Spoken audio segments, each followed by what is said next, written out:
New year, new podcast from the Shotgun Sports Network. It's called Shots from the Hip. We are the hip, and the shots are coming up next. Welcome to Shots from the Hip podcast. Brought to you by Royal Retros on the Shotgun Sports Network.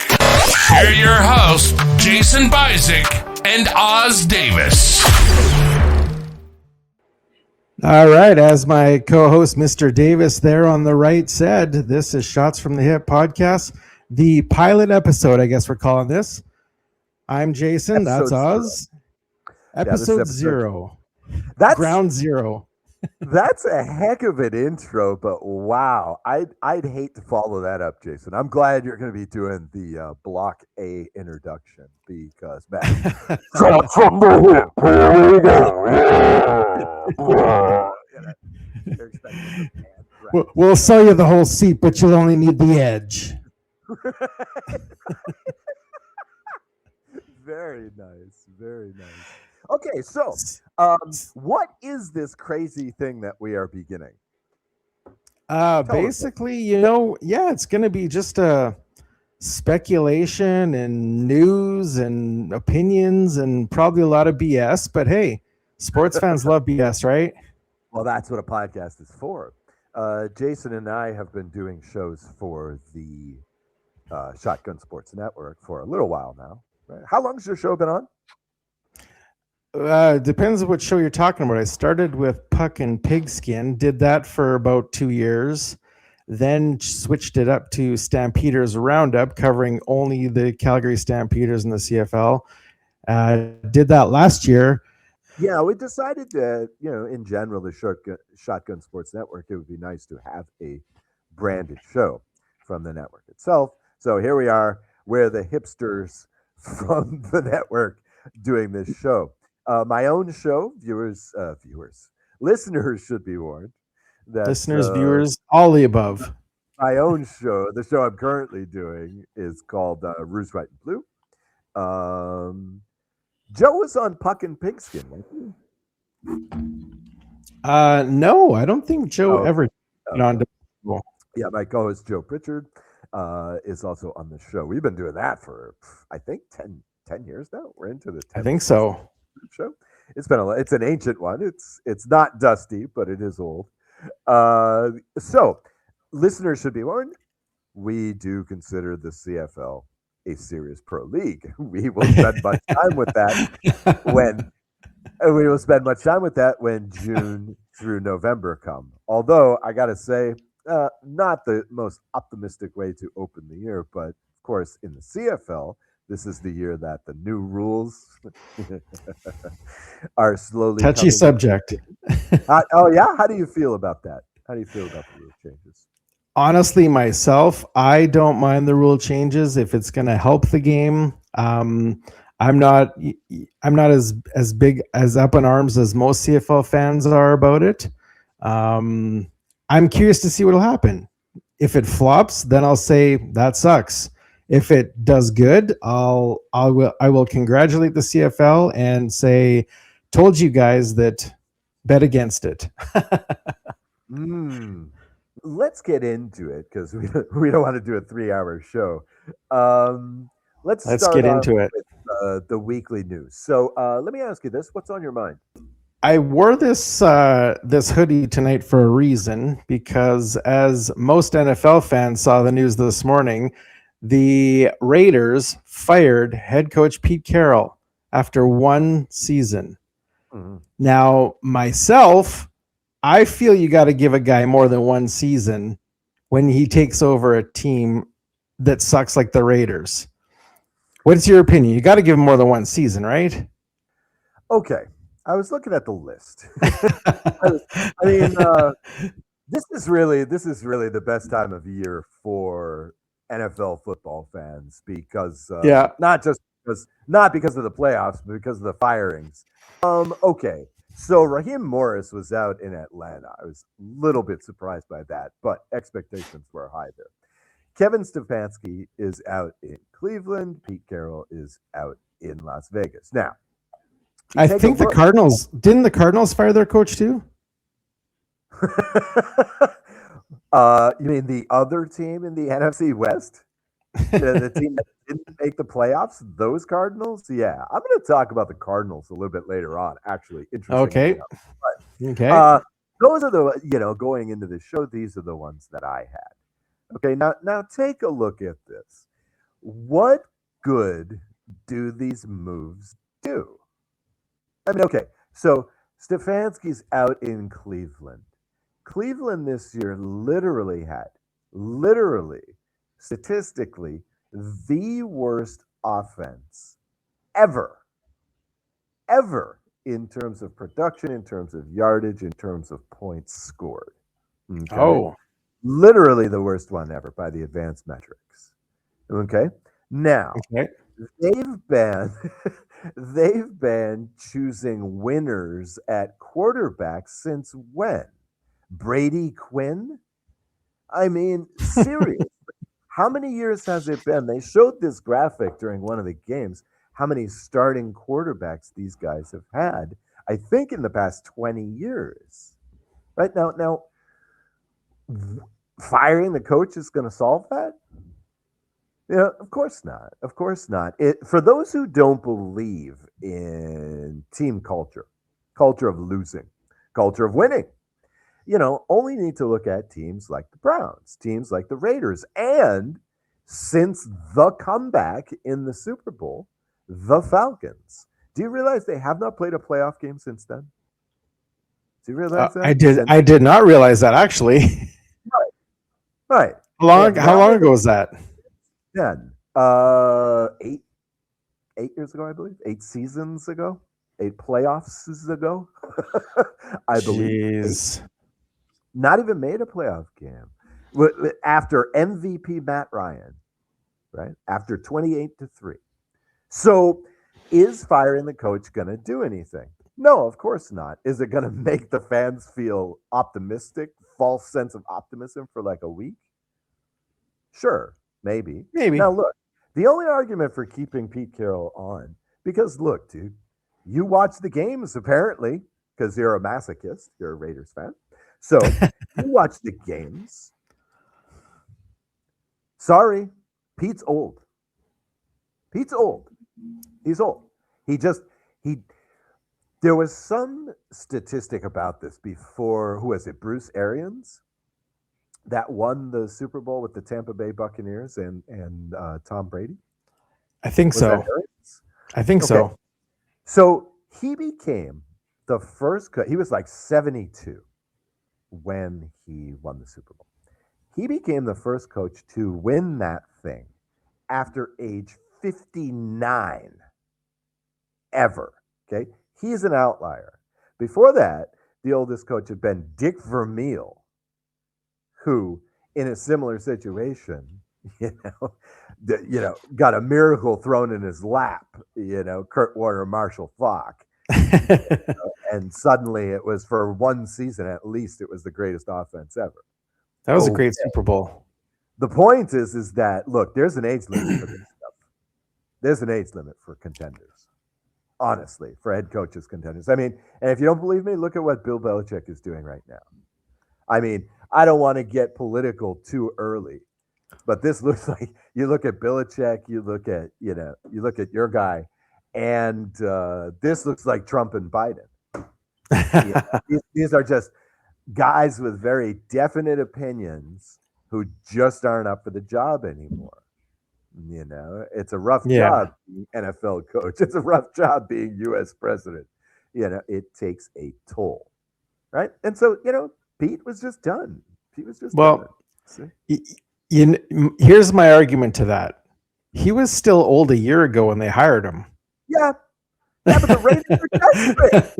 It was one season.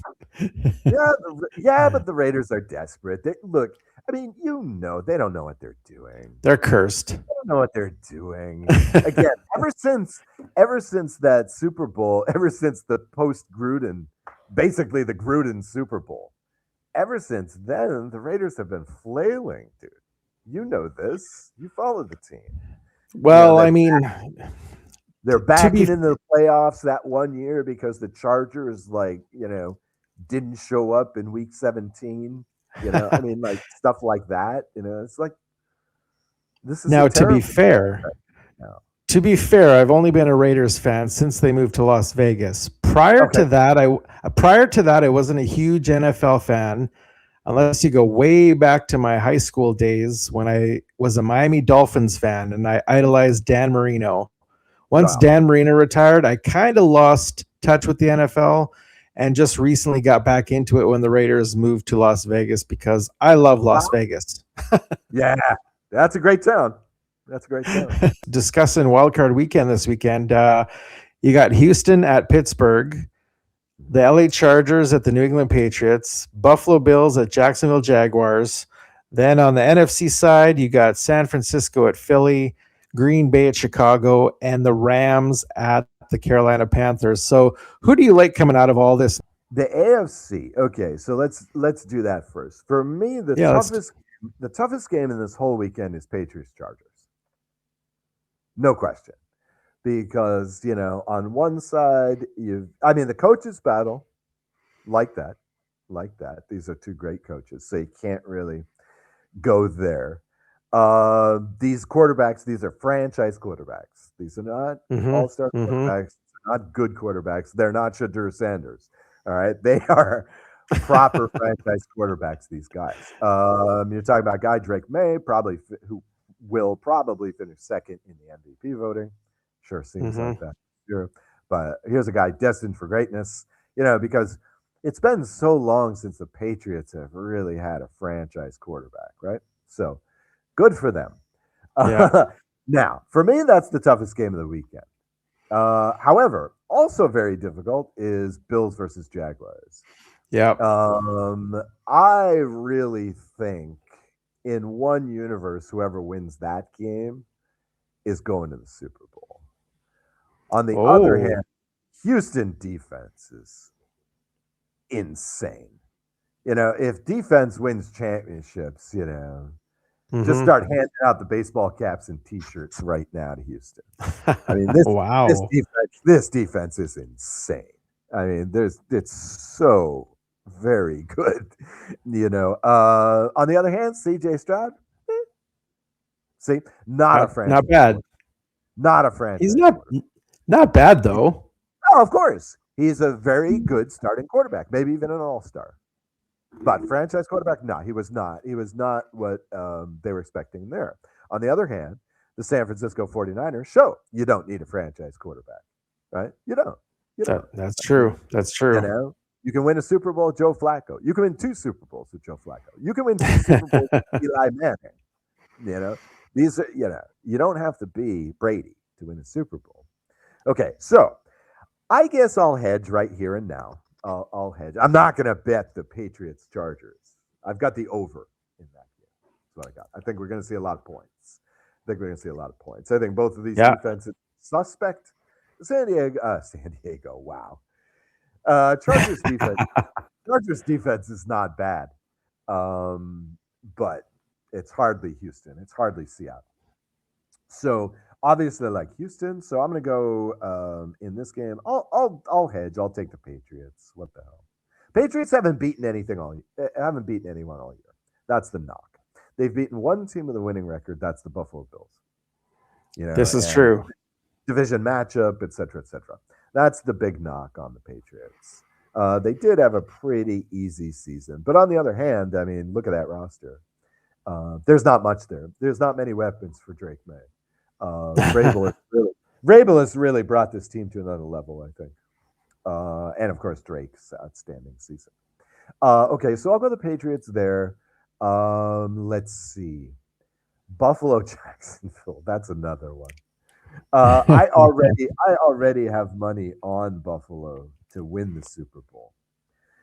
Oh, but the way Jacksonville is playing right now, they've just got all cylinders firing on offense and defense. Yeah, they've got everything running correctly. Never underestimate a quarterback with a mullet. Yeah. Not even one that's taken like 7-8 years to come around. Okay, so you know what? I do this with Joe a lot when we're picking games. I'm going to pick in that game, I'm going to pick the opposite of whatever you got. Okay? The Bills Jaguars. And then who have I forgotten? No, we've only got 3 games in the AFC, right? Yeah. Okay. Yeah. Who do you got? So Houston, Pittsburgh, God, it looks like it should be a no-brainer, but I'm actually going to go with Pittsburgh. Wow. I'm going to go with Pittsburgh in this game. I think it's all going to depend on Aaron Rodgers' hand, because I know he was having some issues with his hand last night. So, but I mean, they made some big plays in that game, and I mean, Baltimore Ravens defense isn't a terrible defense, and Pittsburgh was tearing it apart for one quarter, albeit, but still. So I'm going to go with Pittsburgh. Mm-hmm. LA Chargers in New England, man. I'm going to agree with you. I'm going to agree with you and take New England. Wow. Yeah. Okay. Yeah. I think Drake May is on fire and unstoppable right now, and the Chargers, man. I mean, as good as they were this season, they're not 14-3. Well, they did. Well, yeah, but again, look. Here's the thing, and this is something I've been saying on the other show and in my personal life to anyone who will listen. Mm-hmm. The NFL has increased their season. They might even go to 18. Okay? Please, guys, start watching the CFL. Learn from the CFL. Okay? The thing is, look, all sports are trending this way. The season is so damn long. It doesn't matter what you do in the first third, even in the first half of the season. Who's hot right now? Who's hot right now? Jacksonville has won, 8 in a row? They almost lost last week and came back. Okay? That's the number 1 seed, as far as I'm concerned. That's the number 1 seed. San Francisco was looking mighty hot. They had won 5, 6 in a row. McCaffrey is setting some obscure total yardage records. They're just tearing it up now that everybody's back, except their left tackle, who might be useful. However, until last week, they were looking like the number 1 seed in the NFC. In fact, they were almost literally the number 1 seed in the NFC. So, it's who's hot now, right? It's who's hot now. So That's true. So in the final game in the AFC, Buffalo, Jacksonville, I'm going to go with Buffalo. I think that Josh Allen is going to make a decision to shit or get off the pot, so to speak. Well, yeah, but he's carrying the team now like he never had to before. He is. That's true. This is a Mahomes thing. And he doesn't even have Kelsey or Swift. Josh does not. So, he's going to have to carry this team. There's a lot of people out there that are picking, Buffalo, Seattle, Buffalo, Rams. And if that happens, he's going to have to carry them. Yeah. So really quickly, who do you got on the NFC side? Okay. So, this one I thought was really easy. I just went bam, bam, bam. Okay. So I'm going Rams, of course. Rams are favored by they opened at 10.5-point favorites against Carolina. So obviously I'm going Rams. I think they're going to be in the Super Bowl. Probably, maybe. 49ers I'll take. I think they're going to come out angry after last week. I think they're going to fix those problems. We'll see what the offensive line situation is.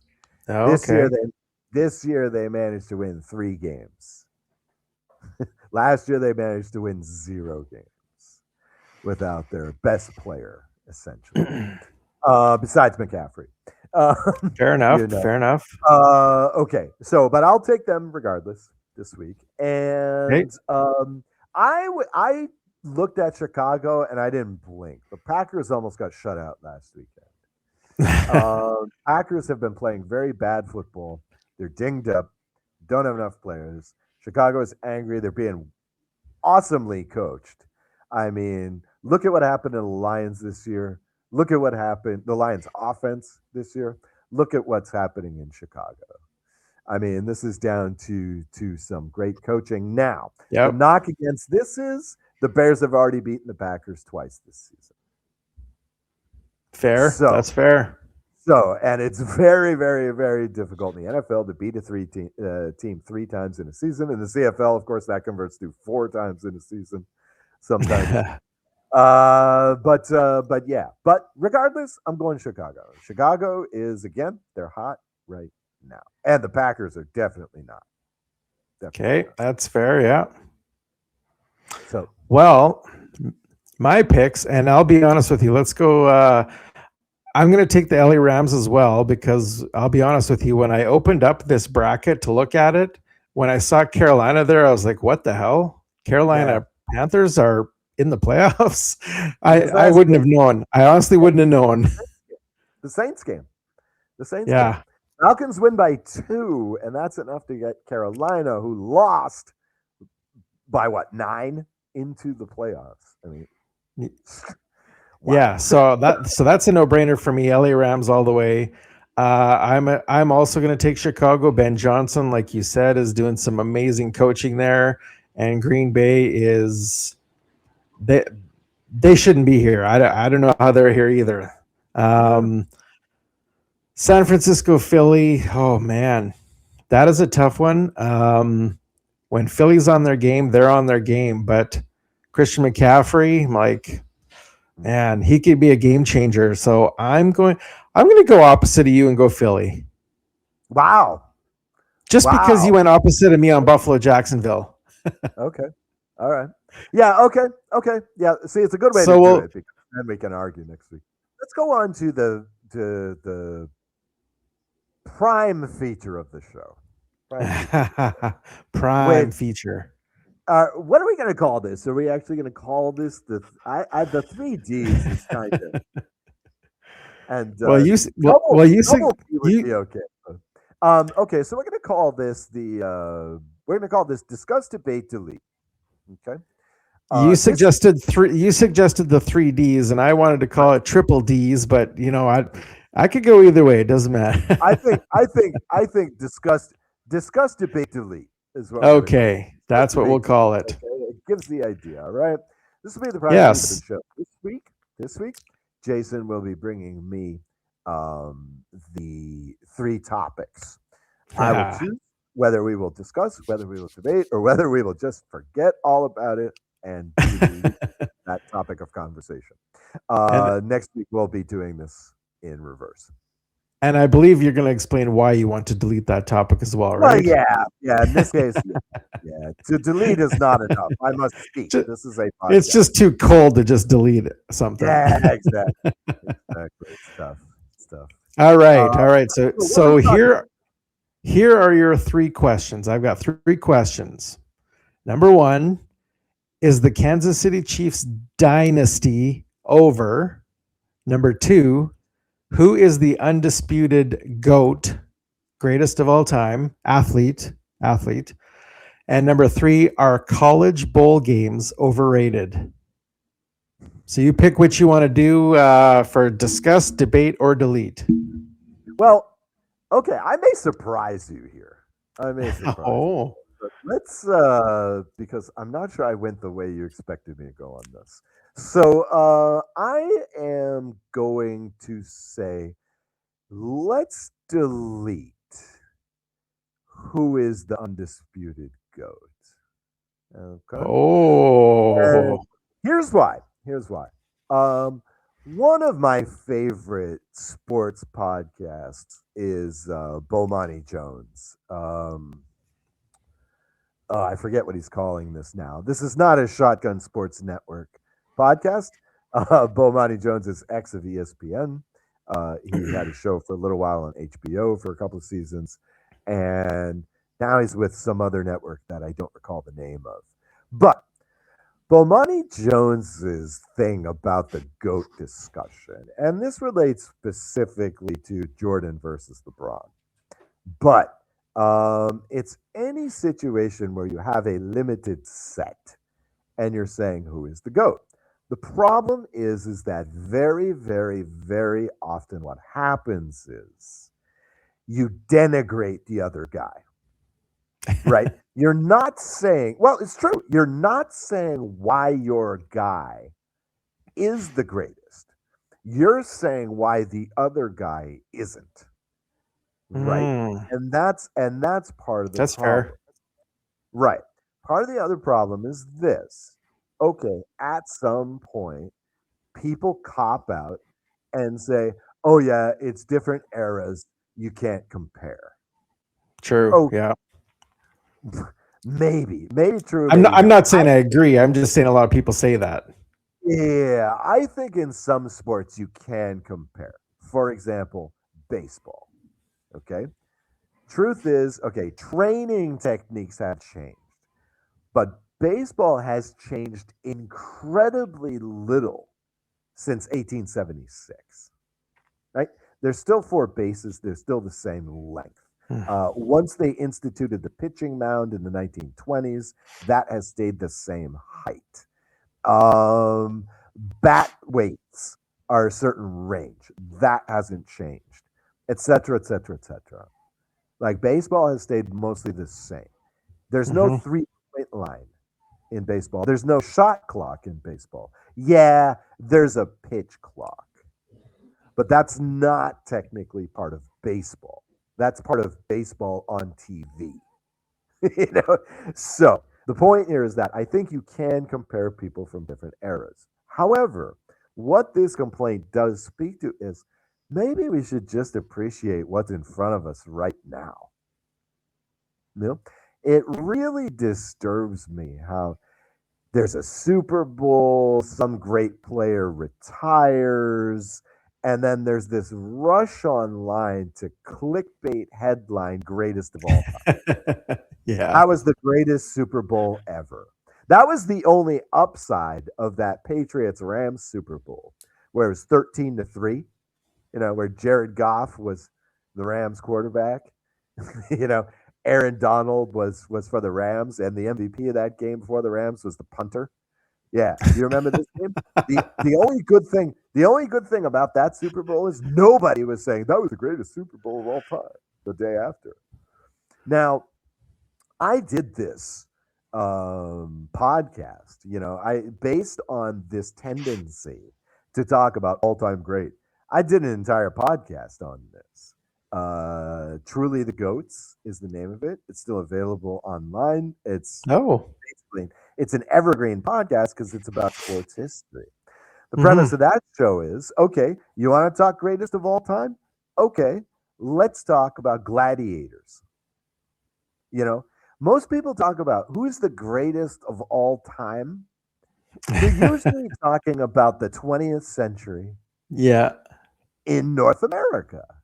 Let's be honest. Who considers Sadahora O one of the greatest of all time? And yet he hit 832 home runs in Japan? He dominated. His lifetime career batting average is well over 320. It's just like, why isn't he one of the greats of all time? Because we're myopic. How come Satchel Paige isn't recognized as the greatest pitcher of all time? Well, because again, we say all time, but we don't really mean it. Now, very true. Now, having said that, I got a question for you. You're a hockey guy, right? One of the interesting things for me about hockey is it seems to me, maybe I'm wrong, but it seems to me that this question isn't really clear. Is it? Who's the greatest of all time in hockey? That's a great question. Now, Right. most people would say Wayne Gretzky just because that's the name that's out there, right? That's always been the greatest of all time. But to me, I've always been a Mario Lemieux fan growing up, and Mario Lemieux was he lost a lot of years due to cancer and injury and stuff. And I believe if he stayed healthy, he would have definitely beat a lot of Gretzky's records. Oh, sure. But that's debatable, of course, because we'll never know. Right. It's the Drazen Petrovic argument. I mean, some are saying Connor McDavid. I mean, can a current player be the greatest of all time? I don't know. Well, see, I blame Jordan for this. I blame Jordan. Okay. Sports writers have been doing this for a long time. I've done a lot of sports history stuff, just as a hobby and also in podcasting. And, you go back to the 1920s and people are saying, yeah, greatest of all time. It's the greatest college football team ever assembled, stuff like this. Okay. Fair enough. Fair enough. Okay. But Jordan, I think, is when it really blew up, because we were coming off of, NBA fans, NBA history was coming off of Bird and Magic, the Lakers and the Celtics playing like 8 times in the championship against each other. These are, the equivalent of the 1950s Yankees, of the 1920s New York Yankees, these teams. And there were 2 of them. Yeah.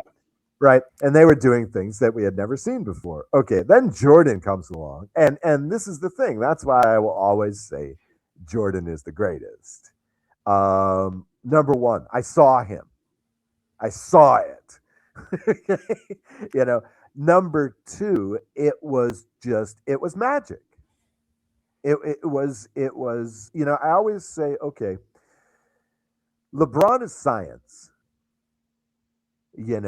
Jordan is magic. Jordan is science fiction. He was just doing impossible things. And that's what really brought it out. He was winning these games by willpower. And it was amazing because even the old guys completely forgot about Kareem Abdul-Jabbar, who was unstoppable when he was playing. He was, until very recently, the all-time scoring leader. He had won 5 championships, something like this. Pretty close to 5. So comparable Magic to Michael. So it's again. Have some perspective. Have some perspective. These are interesting. These are interesting debates, but you've got to be open-minded about it. You can't be dogmatic about it. For now, we're going to delete that. I would also suggest, what about Gordie Howe? What about Gordie Howe? What about Valery Kolnikov? Right, on the 1970s Red Army team. Yeah. We'll never know, right? They didn't compete. Right. So, Babe Ruth, Hank Aaron, we could go on and on. Tiger Woods, Yeah, Babe. I think Babe is okay. Here's the thing about baseball. I'm about to ruin baseball history because baseball is really like the sports historian's sport. I guess if you're in England, it's cricket, right? It's just such a long history. These are both such statistical games, very easily quantifiable, et cetera, et cetera, et cetera. But and the truth is, Babe Ruth was even better than Ohtani because Ohtani can pitch, but Babe was one of the top 5-10 pitchers when he was pitching. Then he was out homering whole teams. Him and Lou Gehrig, even in the early 30s, were hitting more home runs combined than whole teams. This is dominance on a level that we're just not familiar with. However, guess what? No black players. And so, no Latino players. Yeah. And so no Dominican, yeah. Right. You're playing against a smaller league. Hell, you could say this about the NBA. Marcellinus, Sarunas Marcellinus only came into the league in 1988. Arvydas Sabonis only came in the 90s. These were great international players that never got a shot in the NBA, until later in their career. Now, Sarunas Marcellinus pretty much hit it at his peak. So he was lucky. But Sabonis might be the greatest player of all time. He might be the greatest big man of all time. And he was dominant in the Olympics. He was dominant in international play. So, but we'll never know. And even in the 90s, after a bad knee operation and having played for 15 years already, he was still awesome. He was still awesome for Portland, So, no more GOAT. No more GOAT. You know the irony in this? The irony in this is we decided to delete this topic and we ended up discussing and debating it. Yep. All right. So, more further, let's not delete this. Okay. Now, this might be worthy of deletion, but let's talk about this one. The Kansas City Chiefs dynasty is over. No, you have to do this when you say dynasty, because are they a dynasty? I don't know. Okay. Right. This is why we're going to discuss this. All right. The gut reaction is yes. Okay. But yes, they're a dynasty, or yes, they're over. Yes, it's over. Yes, yeah. It's over. Okay. But I have a BA in philosophy. Okay. So I'm going to be the boring philosophy guy and say, what do you mean by dynasty? What do you mean?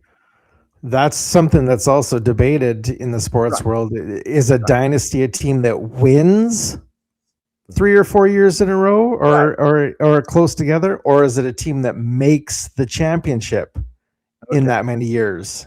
I don't know. Okay. Here we go. To me, you have to win. Okay, you have to win. All right. Then I can answer this question for you. Okay. I was once asked this when I was a few years ago. I was with an outfit called the Sports History Network. That's who I did Truly the Goats for. This question was put out there. Right? What is a dynasty in football? Okay. And so I took to writing 1,800 words on the subject. All right. I reverse engineered formulas to address it, creating a statistic called the domination level. I can send this to you if you're interested. Okay, so now you said you have to win the championship. Correct. Okay. I believe the Chiefs have won 2 out of 5 in the last 6 or 7 years. 3, right? Have they won 3? They beat San Francisco. Okay. Let's see. Who else did they beat? I can't believe I don't know. Let's think of this in the negative. Okay, so I'm going to go with just the championships here. Okay, so this looks like... Okay, all right. So the closest I came was this. All right. So I have a formula. Here it is. Championship wins plus championship losses by a half. Okay, so you get half a point for each championship loss. You get 1 point for a win, divided by years. Okay, divided by years. If you do it like this, the entire history of the NFL can come down to, I think it's 14 teams. 12 teams. 12 teams. Okay, since the formation of the NFL.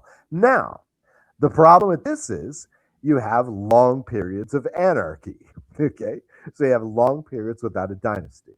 Here's the list if you would like to go with your parameters. All right, 21 to 24, Canton, Cleveland Bulldogs. Okay, some in Canton, some in Cleveland. 1927 to 1932, Green Bay Packers. 1936 to 39, Green Bay Packers. 40 to 46, Chicago Bears. 51 to 57, Cleveland Browns. Now, this could be longer because they won all 4 seasons of the AAFC, which was a high-level professional league in the 40s. So technically, the Browns dynasty could run from 46 to 57. Quite a long one there. 64 to 67, Green Bay Packers. 71 to 74, Miami Dolphins, of course, including that undefeated team that won the Super Bowl. Yeah. 74 to 79, Pittsburgh Steelers, of course. 93 to 96, Dallas Cowboys. For a 4-year stretch, the most dominant team ever. 2000, 2003, New England Patriots. Then 2014 to 18 New England Patriots. So literally for 18 years, if the Patriots are not winning Super Bowls, it was more or less up for grabs. Different team won every year. 2019 to this year, Kansas City Chiefs. Okay. So now the question is 2019, 2024, right? 5 seasons, including COVID, which should count as 2 seasons. Does that compare to 4 years of an 8-team NFL? I see where you're going. Yeah. See, again, greatest of all time, right? What is a dynasty? If all you're interested in is the long ones, is the long runs, okay. Now you're reduced to 5 true dynasties. Okay, here we go. 40 to 46 Chicago Bears, 51 to 57 Cleveland Browns, 60 to 67 Green Bay Packers, 82 to 90 49ers, right? Because you remember the 49ers never went back to back. Right. They never even appeared in back-to-back Super Bowls. Is that a dynasty? That's kind of like the San Antonio Spurs in basketball. Is that a dynasty? They're always there, but they're not consistently ruling, right? They're not consistently winning. And of course, 2000 to 2018 New England Patriots. So the answer to the question is this a dynasty? It depends. If a dynasty must dominate an entire decade, well, then it appears that you can't call a Chiefs dynasty. I would not be surprised if they won one more Super Bowl before the end of the decade, but 1 in 5 years, that's not a lot. That's not a lot, you know. 4 fair assessment. 9 years, like the 49ers with 2 different quarterbacks. Okay, that's a bit more reasonable. So it depends what you mean. Will the Chiefs be back? I think so. I wouldn't be surprised if they weren't that good next year because I think Mahomes is going to sit out most of the year. I think Kelsey's going to be done this year. Yeah, Travis will probably retire. He's found a girl, so he's not interested in football anymore. Oh yeah, sure. He's getting songs written about him. He needs football. He's won his Super Bowls. He can go home, you know. And so your team is still around. So I don't think they'll finish in last next year, but I don't think next year they'll be very good. But I can't imagine that they won't be back. I also wonder about Andy Reid. You know, I also wonder again if I'm throwing Pete Carroll under the bus, if I'm throwing Bill Belichick under the bus, which I could, you know, just for dude, retire. You know, maybe I could say this about Andy Reid too. You know, you won your Super Bowls. Again, it's very tough to win a Super Bowl after age 60. You know, really? I don't think so. So I don't think that they'll be back again with Andy Reid. Now, the thing is, it feels weird to throw the Chiefs under the bus like this. I mean, Mahomes was in the AFC Championship every year of his career. Might have been in the Super Bowl every year. Well, as a starter, I should say. Could say that he might have made that Super Bowl if he hadn't come out in the second half against Cincinnati. Like, I don't know what happened. I don't know if he had some drinks at halftime or whatever, but just turned in the worst half of his career. They might have been in the Super Bowl that year, too. They might have been beating the Rams that year, too. Although, Cooper Kupp, wow. God, he was awesome that year. Okay, so anyway, enough rabbit holes. Okay, debate. College football games are overrated. College bowl games are overrated. I was really hoping you wouldn't want to debate this one because I'm pretty much unarmed. Oh, okay. Well, I wanted to say why. Why do you say that? How do you mean they're overrated? Just because And I'm uneducated in college football. I mean, I went to a game in Louisiana last year. That's the extent of my college football watching, and so I don't know. Do the games actually hold any value? Like, Okay. do you get anything when you win these games? Like, is it rankings or how does that work? What's the Well, the school gets a monetary prize. okay? But that's not what it's about. Okay. Here's the thing.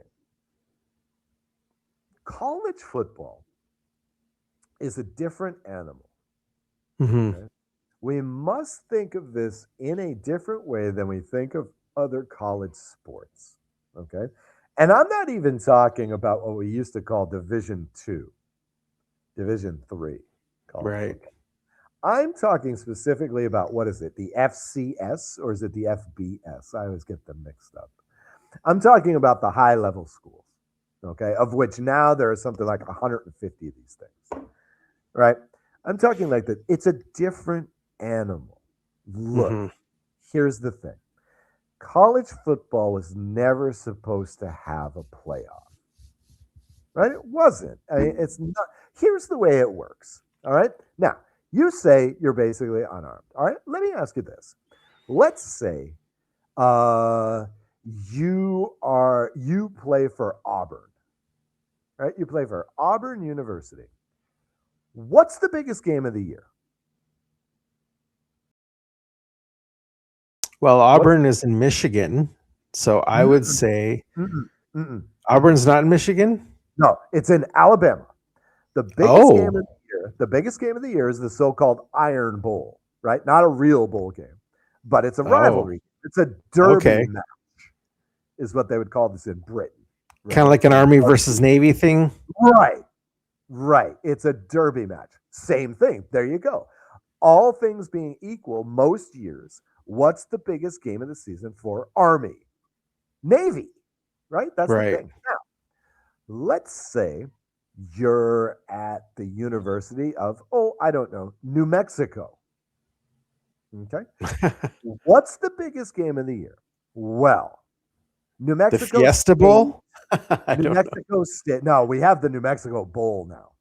But, yeah, in Albuquerque. There's a bowl for everything. Yeah, sure. And I'll talk about that in a minute too. But yeah, the New Mexico State game is a big deal every year. Yeah, sure. But the truth is that going to, I don't know, Memphis and playing, I don't know, Buffalo in the Music City Bowl is the game of the year, right? That's the thing. It's a way, it's not exactly a participation award. I don't want to say that, but it's more like the homecoming game. It's more like an event. Yeah. Like the granddaddy of them all, the Rose Bowl, which I'm going to talk about in just a minute as well. But that's the thing about college football. Look, it's all well and good to have a tournament when you have 32 teams, when you have 9 teams in the CFL, right? It's all well and good to do that, right? It's a closed system. But football, you don't play everybody every year. College football was always meant to be regional, right? We're spoiled. Just because we've been doing this for forever, we've been having tournaments in these sports, doesn't mean we have to, right? I mean, look, most people don't know this, but from 1920, when the NFL was formed as the APFA, the American Pro Football Association, until 1933, the winner was decided either by straight up standings board or a committee. Right? In fact, in 1925, the legendary Pottsville Maroons, right, had a better record than anybody else, but the committee decided to award the title to the Chicago Cardinals, who, guess what, have never won a championship since. The Curse of the Pottsville Maroons. There's a very good book about the Pottsville Maroons by a former co-producer, co-host of mine, Darren Hayes, co-wrote the book. It's called Marooned. And then it's a big long subtitle, which I forget. It's like, how the Pottsville Maroons were screwed out of a championship or something like that. But yeah, Darren Hayes, Marooned. You can get that on Amazon.com, digital download. Like $5 or something. It's a really good book. It captures a really nice picture of pro football in the 1920s, which, like college football, was regional, right? It was a regional game. I mean, again, you're talking about times when you have to travel by train 5 days. You want right? You want to go from Nashville to Los Angeles. That's a 5-day trip.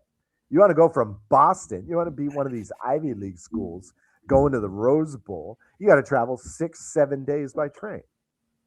I mean, that's when the bowl games started, right? And here's the other thing. On a personal level, put yourself in this situation, all right? You're a kid, you're probably not rich. You're probably lower class, right? You're in Mississippi, right? But you're good at football. Okay. So you go to the local school, University of Mississippi, Mississippi State, you go to one of these schools. Okay, and the truth is, you're not a great student. You don't care about school too much. You get C's, B minuses. You're doing enough to get by. Odds are you're going to leave college, traveling outside of your hometown is going to be a special occasion. Honestly, you're not going to see much of the world. Your job won't be awesome, but when you are let's say, junior in college, you get to go to Hawaii for Christmas. How awesome is that? And that's really part of the equation that we're leaving out. Because everybody's focused on this NIL stuff. Everybody's focused on the stars, right? Everybody's focused on who's not going to play because they want to get drafted by the NFL, right? But I'm thinking about all those other kids, the first string safety that's never going to play CFL, that's never going to play NFL, who did all 4 years at the same school. That's who I'm thinking about. For those guys, the bowl games are key. Now, I will also say this. These bowl games are part of tradition. Between the NIL and the college football playoff, these traditions are just getting killed. It's just like, I mean, like the the CFL, good comparison is European soccer, European basketball. Okay. In North American sports, we tend to concentrate on the stars, right? We tend to concentrate on the individuals. But in European soccer, in European basketball, in the CFL, what is it about? It's about the fans. It's about the history of that team and the continuity and the community. Now, I'm not really talking about the FC Barcelonas, but I'm talking about these mid-sized teams, these teams that don't always play in Champions League, but are top-level football nevertheless. These teams are about the fans. These teams are about the community. These teams are about the history. When you get these quarterbacks who play for 4 different colleges in 4 years, and just so they can be a second-string quarterback for, Kansas City Chiefs, that kills all of that. I mean, who from the outside can follow these teams? I mean, even on the inside, you don't even know who your quarterback is next season. Yeah. I mean, so for me, I've always loved the college bowl games. That's usually when I tune into college football. I usually stay out of college football all year. I got other sports to watch. I got CFL, I got NFL, I got NBA starting. MLB closing. I don't got time for college football.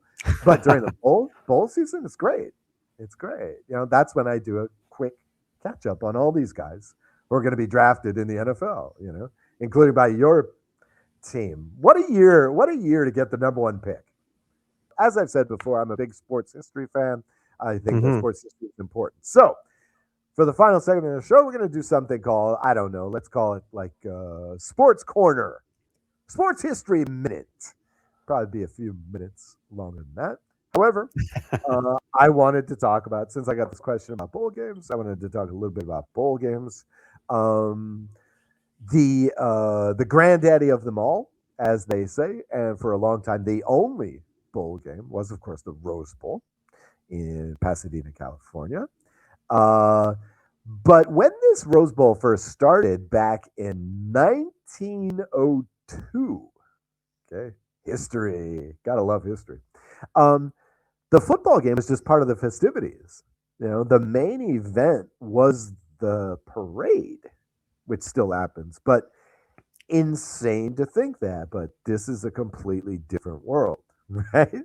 On January 1, 1902, Michigan did, I think this is a 4-day train ride to California.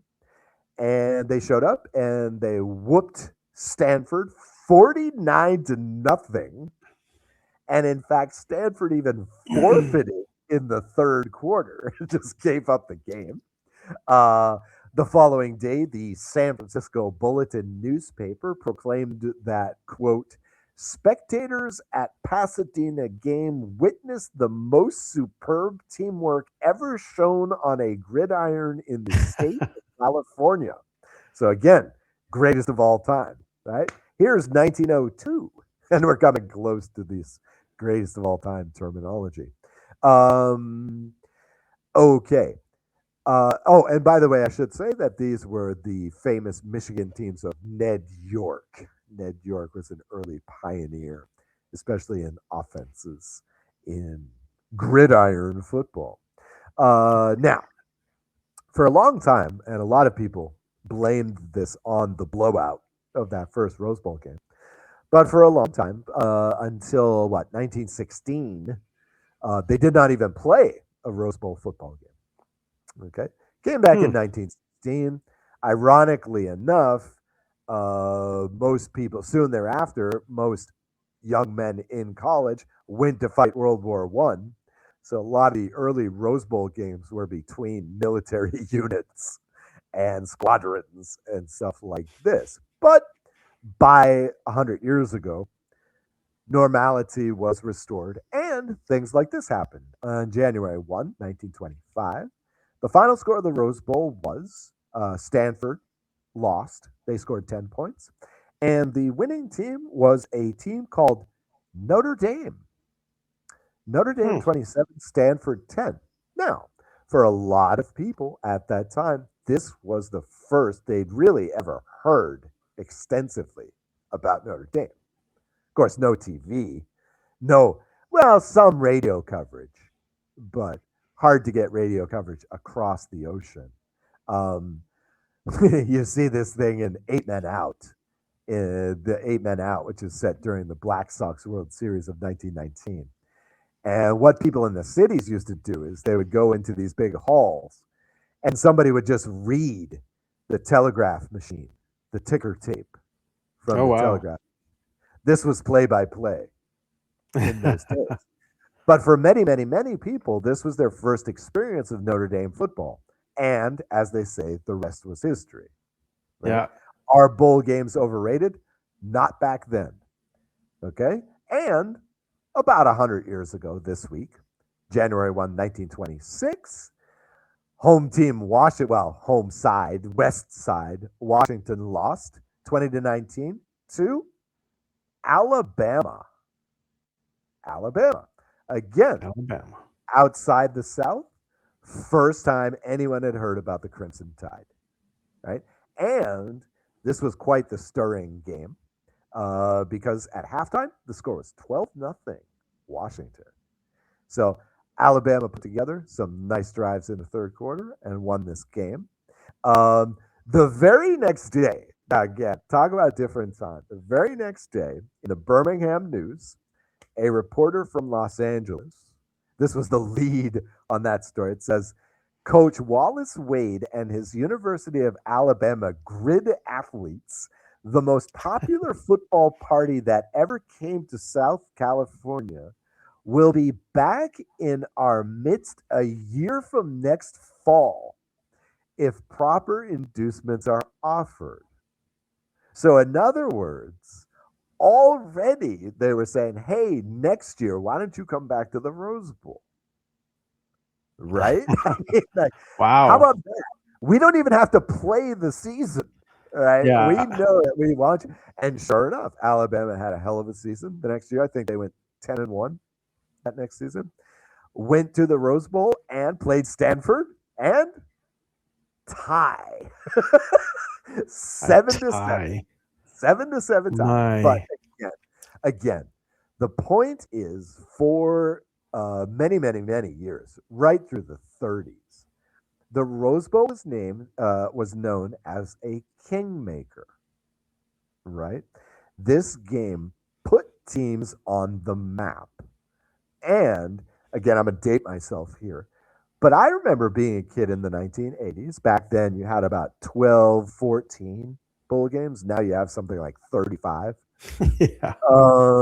You only had like 12, but it was amazing when Brigham Young, right, and Jim McMahon, and teams like this, what was his name, Mark Wilson, quarterbacks like this were, playing for Brigham Young. These teams were passing for 5,000 yards in a season in the 80s, in the early 80s. This was a big deal.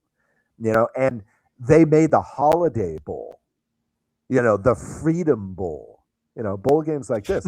And it was awesome because as a kid, this is the first time you ever heard of these guys. Brigham Young did not come to BC. By BC, I mean Boston College, not British Columbia. They didn't come out to Boston. We knew nothing about them. They didn't go to Georgia and Alabama either, right? And that was the thing. Maybe bowl games are overrated nowadays, but it's more like they're a product of a different time. But there's nothing wrong with that. So is baseball, and I love baseball. So that's true.